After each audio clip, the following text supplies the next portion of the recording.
tanda dari tanda-tanda kecintaan Allah Subhanahu wa taala kepada hamba-Nya. Kenapa saya ingin membahas masalah ini? Karena ada istilah para ulama, laisa sya'nu an tuhibbu walakinna sya'na an tuhab. Bukanlah sebuah perkara itu bagaimana Anda mencintai, tetapi bagaimana Anda bisa dicintai. Mencintai belum tentu dicintai. Makanya orang Arab sering mengatakan kullu yadda'in waslan bil laila wal laila lam tukir waslan bidzaka. Semua orang bisa mengaku cinta kepada Laila, tapi belum tentu Laila cinta dengan kita. Semua boleh mengatakan saya cinta kepada Allah, cinta kepada Rasulullah. Apakah Allah dan Rasulnya cinta kepada kita? Dan yang paling penting bukan bagaimana caranya kita mengklaim kita cinta kepada Allah, tapi bagaimana kita meraih kecintaan Allah kepada kita. Itu yang paling penting. Betapa banyak di antara kaum muslimin yang mengaku mencintai Rasul contoh, tapi mendatangkan dengan perkara-perkara yang tidak dicontohkan Rasul. Apakah kemudian Rasul cinta kepada kita kalau seandainya Rasul hadir hari ini? Belum tentu. Makanya pembahasan ini sangat penting karena pembahasan bicara tentang keselamatan kita fid dunya wal akhirah. Ma'asyiral muslimin yang dimuliakan Allah Subhanahu wa taala. Kenapa kita harus mencintai Allah Subhanahu wa taala? Dan apa konsekuensinya ketika Allah cinta dengan kita? Kenapa kita harus mencintai Allah Subhanahu wa taala? Karena Allah yang telah menciptakan kita. Allah yang telah memberikan rizki kepada kita. Sudah wajar kita harus mencintai Allah. Kenapa kita harus mencintai Allah Subhanahu wa taala? Karena Allah Subhanahu wa taala menciptakan kita tidak dibiarkan begitu saja, tetapi diutus kepada kita seorang nabi dan rasul yang menyelamatkan kita di dunia sampai ke akhirat. Kenapa kita harus mencintai Allah Subhanahu wa taala? Karena Allah Subhanahu wa taala jadikan kita umat terbaik. Kuntum khaira ummah, kata Allah, kalian sebaik-baik umat. Ukhrijat linnas, yang dikeluarkan kepada manusia. Kenapa kita harus mencintai Allah Subhanahu wa taala? Karena Allah Subhanahu wa taala sudah menyediakan nikmat yang besar dengan amalan yang kecil. Anda bisa bayangkan, mungkin di antara kita ada yang usianya 50 tahun dia sudah meninggal, 60 tahun sudah meninggal, kemudian ditakdirkan menjadi penduduk sorga. Dia kekal di sorga selama-lamanya dengan kenikmatan yang tidak pernah dilihat mata, didengar telinga, terlintas pun tidak. Itulah kenapa kita harus mencintai Allah Subhanahu wa taala. Kenapa kita harus mencintai Allah Subhanahu wa taala? Karena setiap malam, sepertiga malam akhir, Allah itu turun, kemudian mengatakan kepada kita semuanya hambanya, man yad'uni fa astajibah, wa man yas'aluni fa u'tiyah, wa man yastaghfiruni fa aghfirah. Siapa yang berdoa aku kabulkan, siapa yang meminta aku kasih, siapa yang beristighfar meminta ampun ku berikan ampunan. Kira-kira ada raja dunia yang paling kaya menawarkan kekayaannya kepada manusia? Tidak ada, kecuali Malikul Mulk, Allah Subhanahu wa taala. Sudah pantas kita mencintai Allah Subhanahu wa taala. Kenapa Allah Subhanahu wa taala harus kita cintai? Sebab kalau Allah Subhanahu wa taala mencintai kita, apa yang terjadi? Nadahu Jibril, Allah akan panggil Jibril. Kemudian Allah katakan kepada Jibril, ya Jibril, inni uhibbu fulana. Jibril, aku suka dengan si fulan. Fahibbahu, kau harus cinta juga dengan dia. Maka kemudian Jibril menyeru seluruh malaikat yang ada di bumi, yang ada di langit, yang ada di arsy, yang jumlahnya tidak ada yang tahu kecuali Allah. Apa kata Jibril? Ya malaikat Allah, innallaha ahabba fulanan fahibbuhu. Wahai malaikat-malaikat Allah, dimanapun kalian berada, Allah telah mencintai seorang hamba, maka kalian wajib cinta kepada dia. Maka semua malaikat mencintai orang ini. Kemudian Allah Subhanahu wa taala menanamkan kecintaan kepada seluruh makhluk yang ada di bumi kepada dia. Lalu apa manfaatnya? Kita dicintai oleh manusia. Di zaman Rasul ada jenazah yang sedang lewat, kemudian dipuji karena kesolehannya. Rahimallah fulan, semoga Allah merahmati si fulan. Fulan rajulun saleh, si fulan orang yang saleh. Maka kemudian Rasul mengatakan wajabat lahul jannah. Maka jenazah yang dipuji manusia itu wajib masuk surga. Lalu apa faedahnya malaikat mencintai kita? Yang mencatat amalan kita itu malaikat. Yang mengangkat amalan kita ke langit sampai ke arsy Allah juga malaikat. Yang mencabut nyawa kita juga malaikat. Bayangkan kalau malaikat itu cinta kepada kita, apa yang terjadi? Tentu Allah Subhanahu wa taala akan memberikan taufik kepada kita. Disinilah wajibnya kita mencintai Allah Subhanahu wa taala. Sebab kalau Allah Subhanahu wa taala sudah mencintai kita ikhwan, maka Allah Subhanahu wa taala berikan kematian terbaik kepada kita.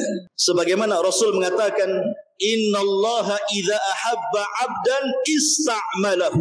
Allah kalau suka dengan seorang hamba, maka Allah Subhanahu wa taala akan ista'malahu. Apa ista'malahu itu? Sahabat bertanya. Kata Nabi sallallahu alaihi wasallam, yuhayyi lahu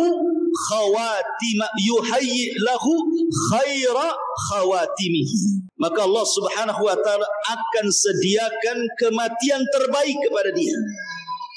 Allah akan sediakan kematian terbaik kepada dia. Kita tahu bahwa ketika saya, Anda atau siapapun lahir dari perut ibu kita, siapa yang menangis, siapa yang tertawa? Bayi itu menangis saat dilahirkan dan orang-orang di sekitarnya tertawa kan? Tapi lihat saat kematian, siapa yang menangis, siapa yang tertawa? Kalau yang meninggal ini seorang mukmin yang mencintai Allah dan dicintai Allah, dia tertawa. Sementara orang di sekitarnya menangis. Karena malaikat membisikkan di telinganya dan mengatakan, alla takhafu wa la tahzanu wa abshiru bil jannati allati kuntum tu'adun. Jangan takut, jangan sedih, Allah janjikan surga kepadamu.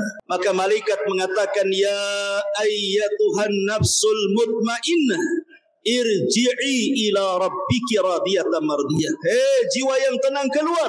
Engkau sudah ditunggu dengan keridhaan Allah Subhanahu wa taala. Maka ruh itu keluar dengan sangat tenang dan tidak susah payah. Berapa banyak orang-orang yang sakaratul maut berbulan-bulan tak mati-mati, tapi ruhnya seorang mukmin sekejap saja dia dicabut dan hanya merasakan keperitan sebentar, itu pun sebagai penggugur dosa terakhir dia. Kemudian masuk ke alam kubur, kemudian ditampakkan di sebelah kirinya neraka. Dia pun ketakutan, tapi malaikat mengatakan, itu bukan tempatmu. Kemudian Allah Subhanahu wa taala tampakkan di sebelah kanan surga. Kemudian dia pun mengatakan, ya Rabb aqimis saah, ya Rabb tegakkan kiamat supaya aku bisa masuk ke istanaku dan berjumpa dengan keluargaku.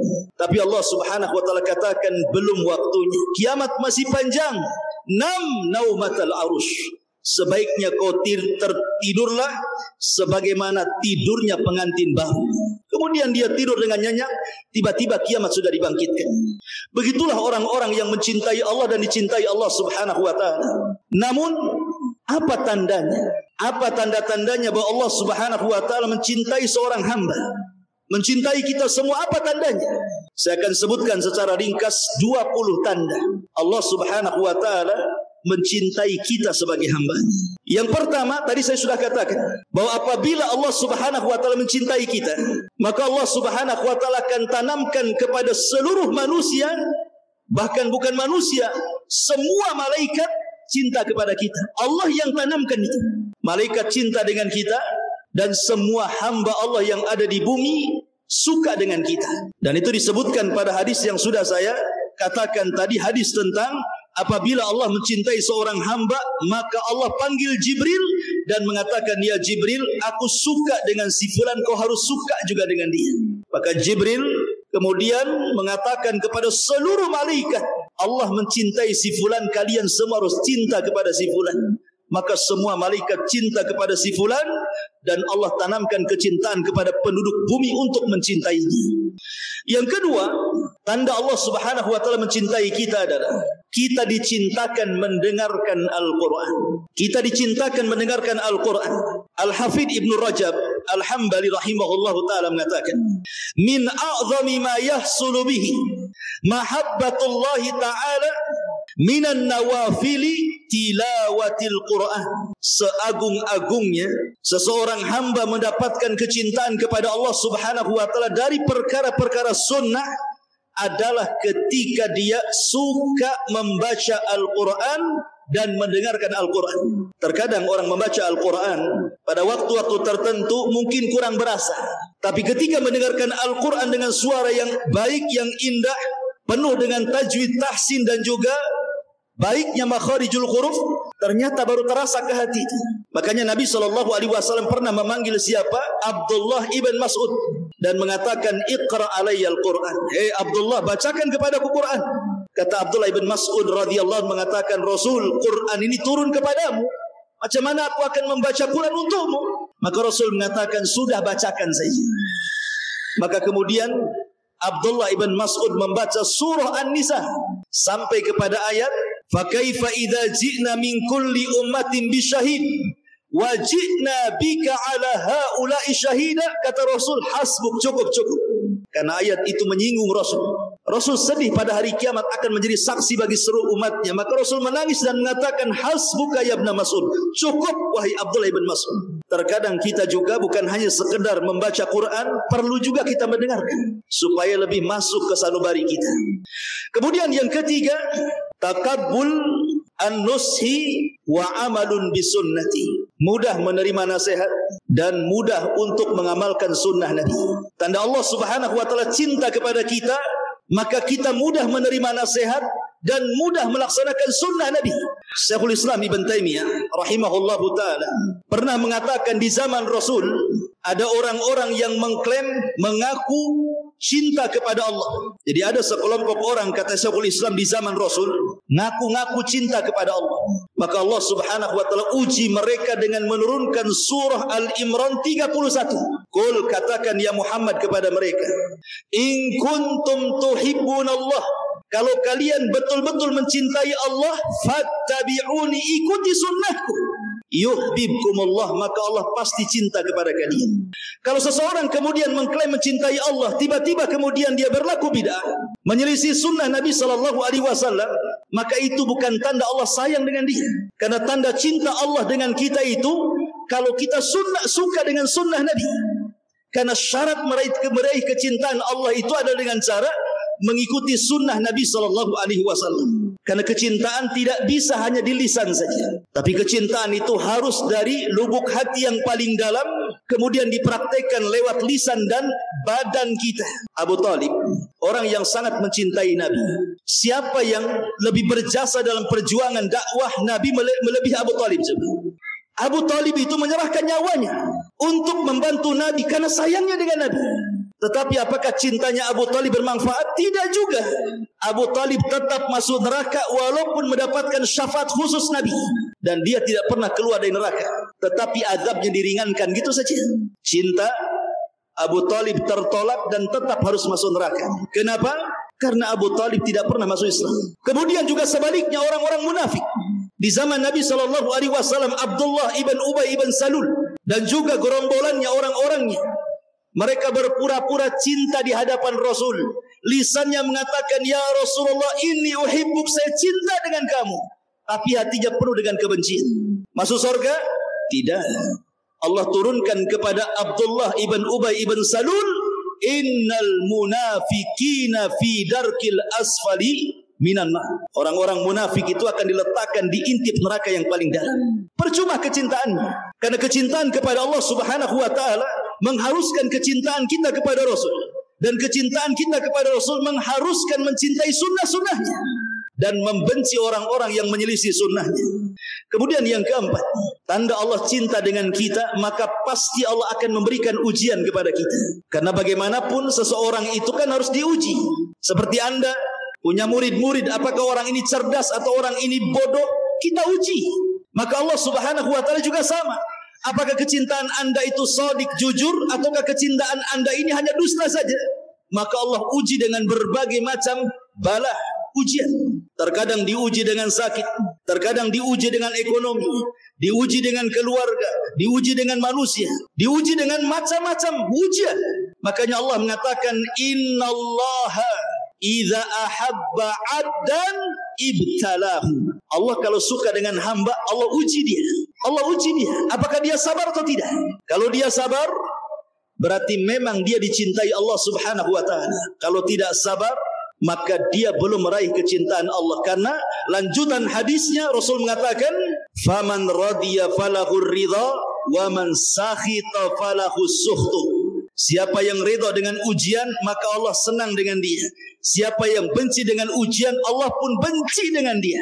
Masyarul muslimin yang dimuliakan Allah Azza wa Jalla. Nabi ketika pulang dari Taif, bayangkan 18 kabilah berkumpul di Mekah sepeninggal Abu Talib dan Khadijah yang disebut dengan Amul Hazni, tahun kesedihan. Rasul diancam, berani kau berdakwah terang-terangan, kami bunuh. Akhirnya Nabi SAW terpaksa harus hijrah ke Taif, mencari lahan baru untuk berdakwah. Sampai di Taif, rupanya orang Taif lebih ganas dibandingkan orang Mekah. Baru sampai sudah dilempari batu, diusir.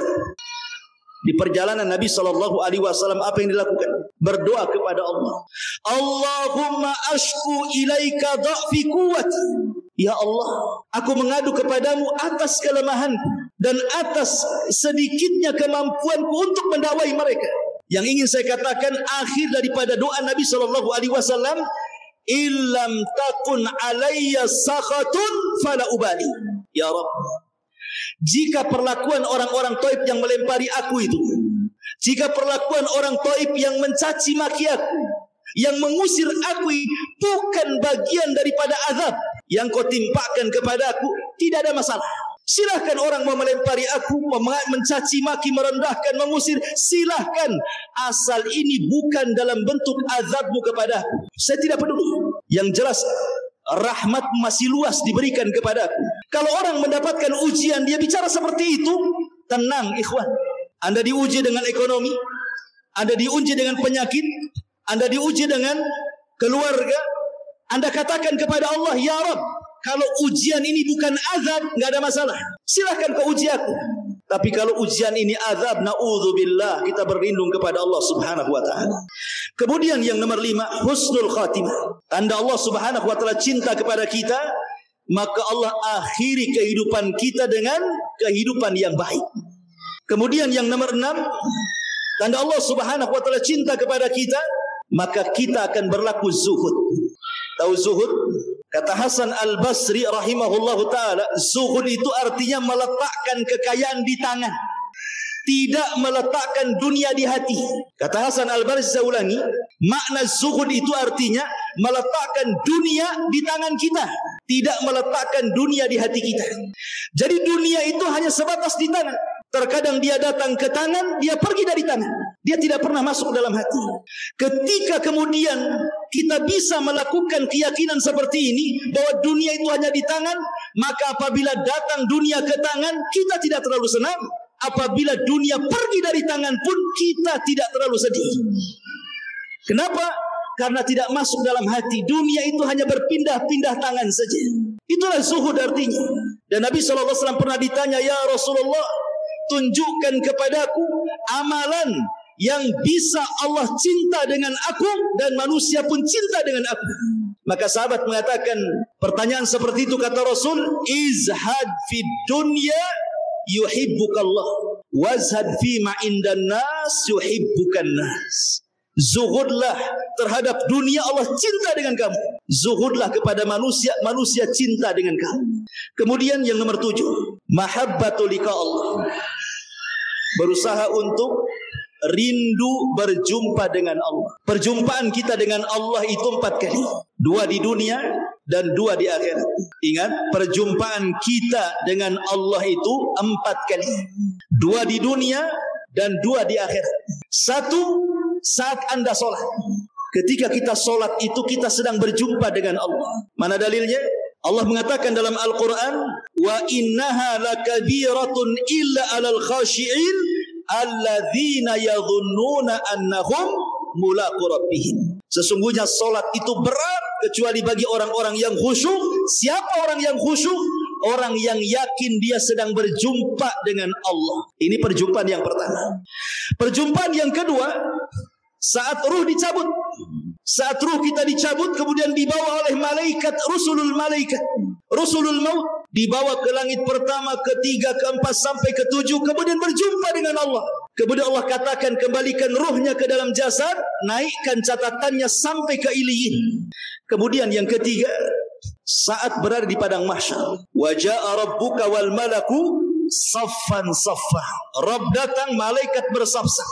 Disitulah kita akan berjumpa dengan Allah. Dan yang paling terakhir, berjumpanya kita dengan Allah kelak di sorga. Kita mampu memandang wajah Allah, dan itu nikmat yang paling besar, melebihi nikmat sorga itu sendiri. Memandang wajah Allah subhanahu wa ta'ala. Lalu apa maknanya? Hadis Nabi SAW, man ahabba liqa Allah, ahabba Allahu liqa'ah. Siapa yang senang berjumpa dengan Allah, Allah senang berjumpa dengan dia. Siapa yang benci berjumpa dengan Allah, Allah benci berjumpa dengan dia. Aisyah radhiyallahu anha bertanya kepada Nabi SAW, apa maksudnya? Maka Nabi SAW mengatakan, seorang mukmin apabila dihabar gembirakan dengan rahmat Allah, dengan keridhaan Allah, dengan surga Allah, apabila seorang mukmin ini diingatkan tentang surga, tentang rahmat, tentang redha, maka dia senang ingin berjumpa dengan Allah. Kapan saya meninggal, kapan saya berjumpa dengan Allah. Tapi orang kafir, kalau diingatkan dengan perkara-perkara tersebut, maka dia tidak suka. Maka Allah pun tidak suka dengan dia. Atau dengan kata lain, kata para ulama, kalau seandainya kehidupan kita ini kita investasikan untuk akhirat, umpamanya di dunia kita diluaskan rezekinya. Saya ingin membangun rumah di akhirat, dia bangun masjid di dunia. Dia ingin membangun taman-taman di sorga, dia pun perbanyak zikir di dunia. Dia pun ingin mendapatkan istana-istana di sorga, dia pun membaca amalan-amalan yang bisa membangunkan istana untuk kita di sorga. Maka saat kematiannya, dia akan cinta berjumpa dengan Allah. Kenapa? Karena dia sudah investasi di sorga. Dia ingin mengambil keuntungan. Tapi kalau orang ini kemudian investasinya di dunia, tidak ada hartanya diinfakkan ke yang lainnya, hanya untuk poya-poya, bangun rumah besar-besar, beli kendaraan mewah-mewah, tidak ada untuk ibadah sedikit pun, maka saat kematiannya dia akan benci berjumpa dengan Allah. Kenapa? Karena dia harus meninggalkan rumahnya, meninggalkan kebunnya, meninggalkan mobilnya, meninggalkan ATM-nya, meninggalkan macam-macam. Akhirnya tidak mau pergi dia, tapi tetap dia pun harus mati. Ini yang ketujuh. Yang kedelapan, at-taufiq ila amalin salih. Tanda Allah cinta kepada kita, Allah berikan taufik kita ini rajin beramal saleh. Mudah qiyamul lail, mudah sedekah, mudah baca Quran, mudah thalabul ilmi, mudah dimudahkan oleh Allah segalanya. Tidak malas dalam beribadah. Sebagaimana Nabi SAW mengatakan, idza ahabballahu 'abdan assalahu. Apabila Allah mencintai seorang hamba, maka Allah akan berikan kenikmatan kepadanya. Sahabat bertanya, apa maksudnya kenikmatan itu wahai Rasul? Maka Rasul mengatakan, yuwaffiq lahu amalan salihan. Maka Allah berikan taufik untuk mudah mengamalkan amal saleh. Kemudian yang nomor 9, hubbu dzikrillahi azza wa jalla. Tanda Allah cinta dengan kita adalah ketika kita banyak menyebut nama Allah. Disebutkan oleh Al-Hafidh Ibnu Rajab Al-Hambali rahimahullahu taala. Dia mengatakan, minal a'mali allati tusilu ila mahabbatillahi ta'ala wa hiya min a'zami alamatil muhibbin kathratu dzikrillahi azza wa jalla. Kata Imam Ibnu Rajab Al-Hambali dalam kitabnya Fathul Bari, dia mengatakan, dari amalan-amalan yang mudah mengantarkan manusia kepada kecintaan kepada Allah, dan ini sebesar-besarnya alamat, adalah orang-orang yang suka memperbanyak zikrullah, berzikir kepada Allah. Ikhwan, kalau antum cinta kepada seseorang, pasti antum akan menyebut-nyebut seseorang itu, memuji seseorang itu. Maka kalau kita cinta dengan Allah, harusnya kita suka menyebut-nyebut nama-namanya, memuji nama-namanya, berzikir kepada Allah. Karena itu tanda di mana Allah mencintai kita, lisan kita dimudahkan berzikir. Kemudian yang nomor 10, taufiq li khidmatin nasi wa i'anatihim wa tafriji qurabihim. Tanda Allah cinta dengan kita adalah kita dimudahkan menolong orang. Mudah kita nolong orang, itu mudah sekali. Harta yang kita berikan kepada orang tidak pernah ada kebakhilan dalam hatinya. Senang dia membantu orang, membantu fuqara, membantu fakir miskin, membantu anak yatim, membantu orang yang kesulitan, mudah bagi dia. Tidak ada kepelitan dalam hartanya. Nabi SAW pernah mengatakan, ya Rasul pernah ditanya oleh seorang sahabat, ya Rasulullah, ayyun nas ahabba ilallah. Rasul, manusia yang paling dicintai Allah itu seperti apa?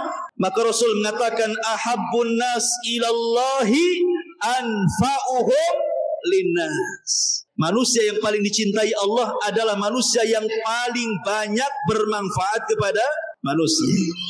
Coba anak-anak itu bisa ditenangkan ini. Baik. Jadi kemudian lanjut hadis yang Nabi mengatakan, wa ahabbul a'mal ilallah sururun tudkhiluhu ala muslim. Dan amalan yang paling dicintai Allah adalah Anda memasukkan kebahagiaan kepada hati seorang mukmin. Ikhwan, ibadah yang paling afdal itu disebutkan para ulama adalah jabrul qulub. Antum tahu jabrul qulub? Jabrul qulub itu artinya menutup kesedihan orang. Dan yang paling afdal adalah menutup kesedihan orang tua. Yang paling utama sebelum menutup kesedihan orang lain, tutup kesedihan orang tua.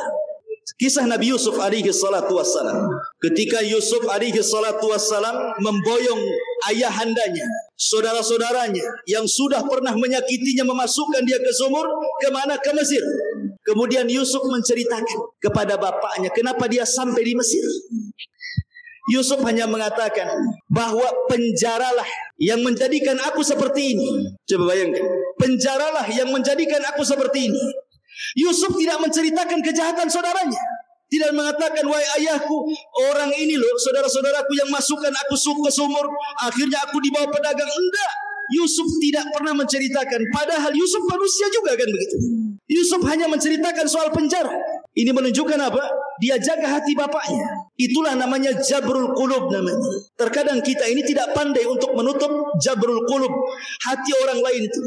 Anda bayangkan ikhwan, ada manusia ini sudah sibuk dengan keluarganya, sudah sibuk dengan kerjaannya, sudah sibuk dengan anak-anaknya, sudah sibuk dengan urusan dia. Tiba-tiba kita datang menyakiti dengan lisan kita. Kita tiba-tiba datang menyakiti hati dia. Makin sibuk lagi dengan kata-kata kita kan begitu. Orang itu sudah sibuk masing-masing. Jangan disibukkan lagi dengan kita. Harusnya kita masukkan kebahagiaan kepada orang lain. Karena itu sebaik-baiknya amal, bahkan amalan yang paling dicintai Allah Subhanahu wa taala, kata Rasul, sururun tudkhiluhu ala qalbin muslim. Rasa senang yang dimasukkan ke hati seorang muslim. Kemudian yang nomor 11, taufik li husnil khuluq.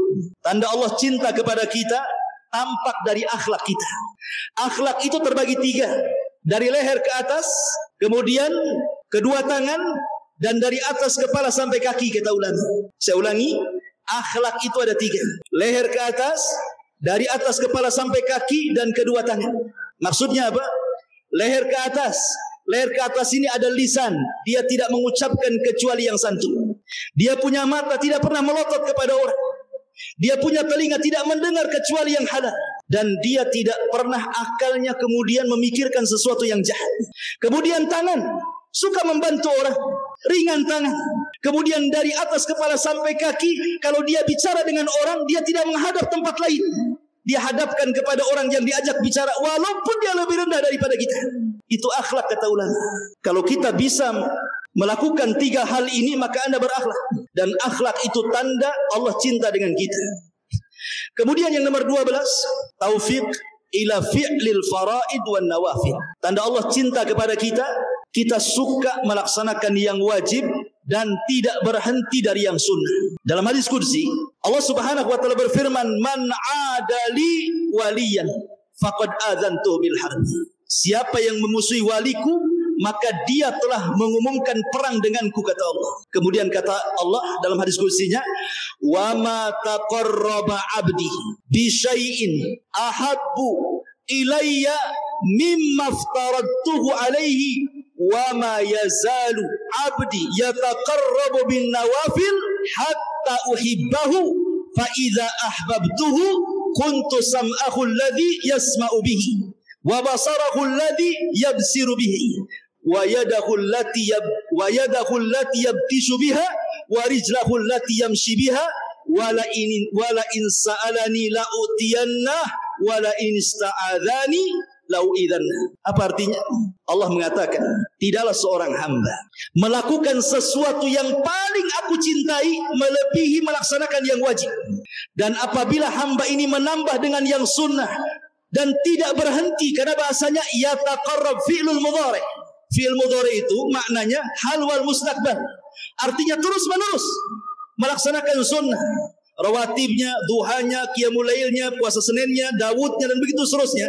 Sampai lama-lama aku suka dengan dia, kata Allah. Dan kalau aku suka dengan dia, aku yang akan jadi pendengarannya, jadi penglihatannya, jadi tangannya, jadi kakinya. Kalau dia minta aku kasih, kalau dia minta perlindungan, pasti kulindungi. Luar biasa. Itu tanda cinta Allah kepada kita. Kemudian yang nomor 13, hubbul mu'min lillah. Tanda cinta Allah kepada kita, kalau kita mencintai saudara kita, tidak mencintai kecuali karena Allah, dan tidak membenci kecuali karena Allah. Nabi SAW pernah mengatakan, dahulu ada seseorang yang pergi berziarah kepada saudaranya yang jauh nun di sana, saudaranya itu tempatnya jauh sekali. Kemudian Allah utus malaikat untuk mengikuti orang ini. Kemana orang ini pergi? Kemudian dicegat di tengah jalan oleh malaikat dan ditanya, mau kemana engkau pergi? Dia mengatakan, aku ingin ke saudaraku, temanku di sana. Kemudian malaikat yang menjelma manusia bertanya, apakah karena ada bisnis kau ke sana? Apakah karena ada urusan dunia kau ke sana? Apakah karena ada urusan lain kau ke sana? Orang ini mengatakan, tidak, aku ke sana lillah, karena Allah ingin ziarah kepada dia saja. Maka apa kata malaikat? Malaikat mengatakan, demi Allah, maka Allah Subhanahu wa taala akan mengirim 70.000 malaikat bersama dia. Kemudian karena dia mengatakan, aku menziarahi dia karena cinta kepadanya, maka saksikanlah Allah cinta dengan kamu. Subhanallah, hadis ini keluarkan Imam Muslim. Jadi tanda Allah cinta dengan kita, artinya kita dicintakan dengan saudara kita karena Allah, bukan karena urusan dunia. Yang nomor 14, kita dijauhkan dari fitnah dunia. Ya, sebagaimana saya katakan, zuhud itu tidak harus miskin. Orang kaya pun bisa zuhud. Tetapi dunia yang sampai kepada dia tidak memfitnah dia. Anda tahu ceritanya Imam Ahmad? Imam Ahmad itu ditekan dan disiksa oleh 3 penguasa. Pertama, Khalifah Ma'mun.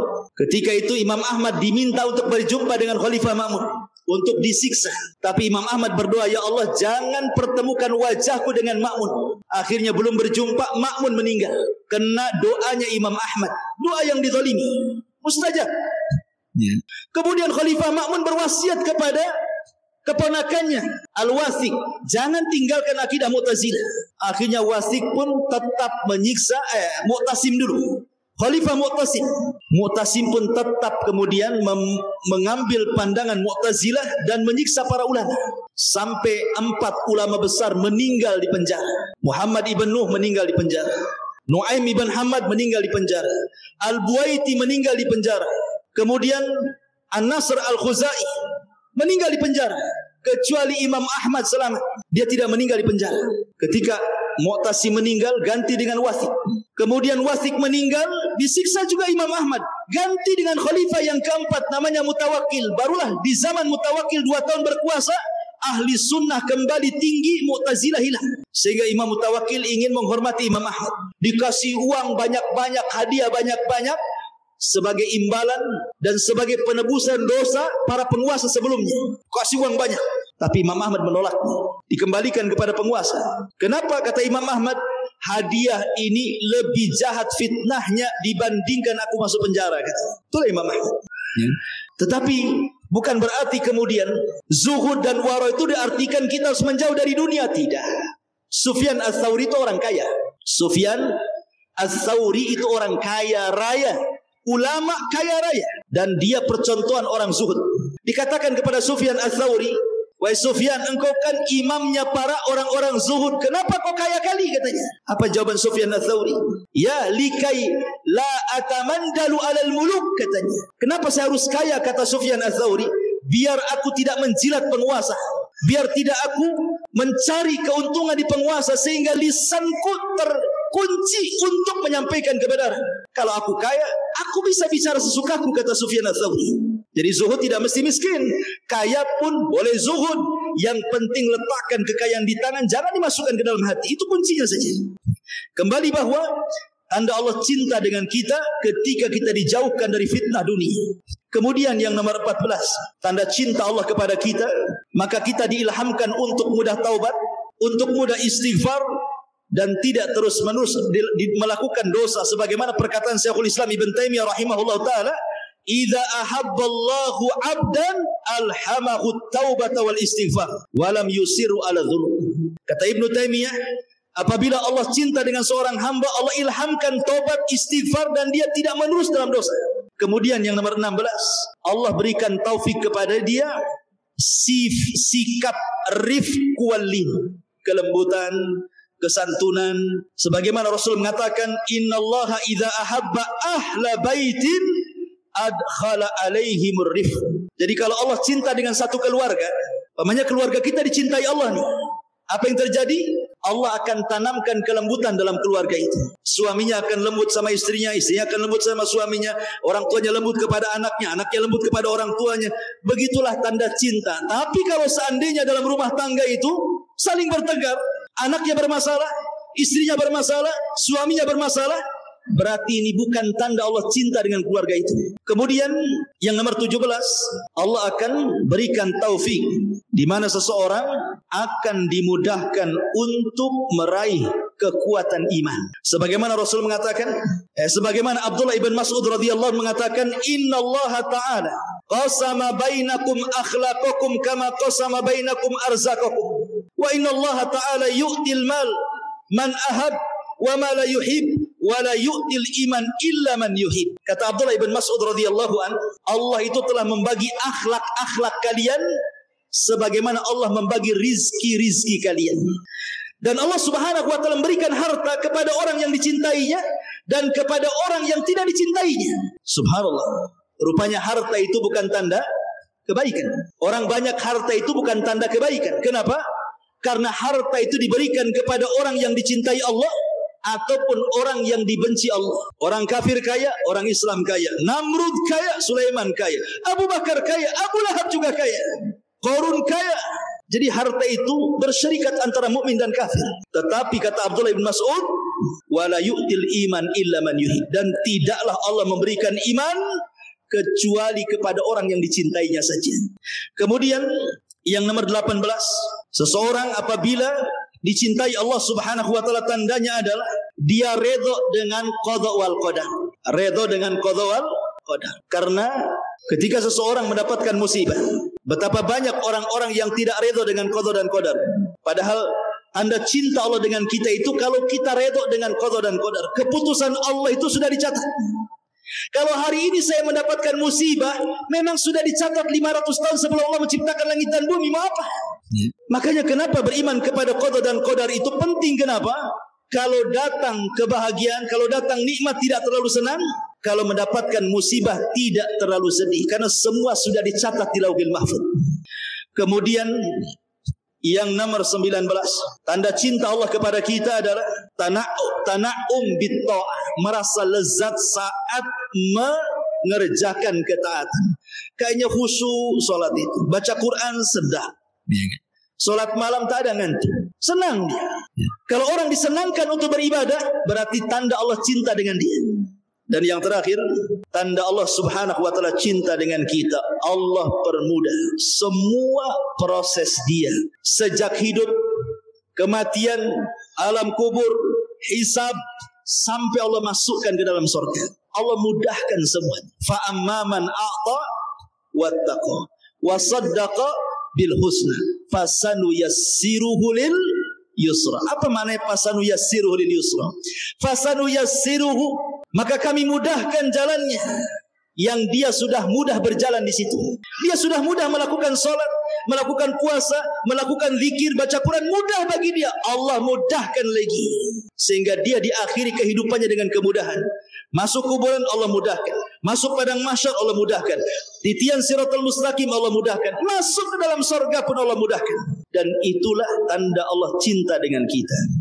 Inilah di antara 20 tanda di mana Allah Subhanahu wa taala mencintai kita. Mudah-mudahan kita diberikan taufik oleh Allah Subhanahu wa taala.